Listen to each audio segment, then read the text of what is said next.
autour du fleuve, tu n'as pas simplement des petits oiseaux et des petites fleurs ou des poissons.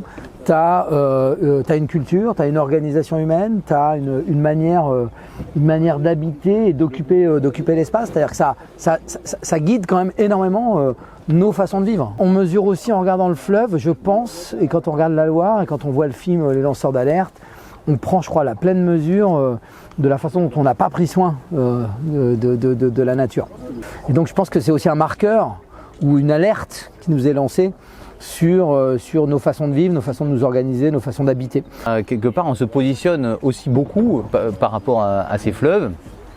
Il y a un lien aussi avec le cycle de l'eau et évidemment pour moi qui suis montagnard, hein, on a l'eau qui tombe en neige, hein, c'est glacier et donc on voit ces désordres écologiques. C'est à la fois le passif peut-être de nos activités humaines et cette capacité de se dire qu'on peut aussi redécouvrir cette nature et donc ça c'est une source d'espérance aussi. Hein, et puis je pense que quand on est dans la nature c'est une source de joie. Tout d'un coup tu as un autre rapport en fait, même y compris en environnement urbain, en fait, tu as un autre rapport à l'espace. Et je crois que c'est d'ailleurs ce qu'il faut faire vivre comme expérience à tout le monde si on veut que les choses changent. C'est de redonner la possibilité d'expérimenter ce lien à la nature. Mais c'est ce que tu fais à Grenoble. Dans les cours d'école, c'est quand même fou qu'on ait enlevé toute la nature et qu'on ait été obligé d'organiser des sorties scolaires en bus pour aller voir la nature, quoi.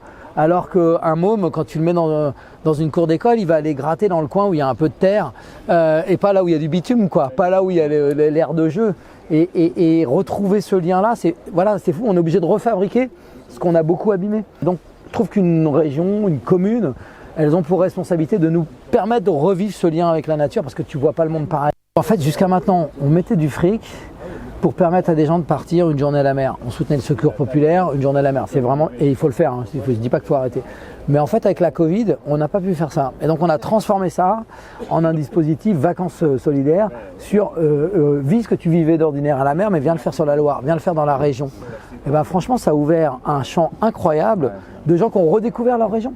Moi, je rêve demain que le comité des œuvres sociales de la région, plutôt que de faire des voyages à l'autre bout du monde, je ne dis pas qu'il ne faut pas les faire, mais on leur donne l'opportunité de découvrir ce qu'il y a juste à côté.